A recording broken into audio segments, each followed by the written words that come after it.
कांग्रेस की गैंग हो, राहुल की गैंग हो, तमाम राजनीतिक दलों ने खुशियां मनानी शुरू कर दी थी। अब अयोध्या की हार का भी खूब जिक्र हुआ।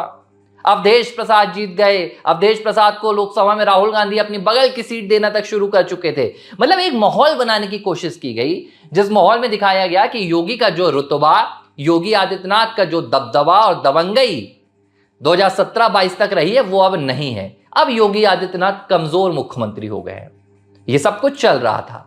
फिर कहानी शुरू होती है 2024 के बाद एक नए युग की।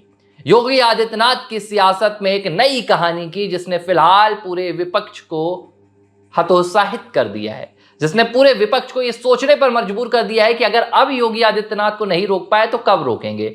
विस्तार से इस पर बताते हैं कि कैसे योगी आदित्यनाथ ने कहानी बदली। पहली कहानी उन्होंने बदली हरियाणा विधानसभा चुनाव में। जब हरियाणा में विधानसभा चुनाव हो रहे थे तो भारतीय जनता पार्टी को लेकर कई ऐसे सर्वे सामने आए जिसमें कहा गया कि भाजपा की स्थिति डामाडोल है।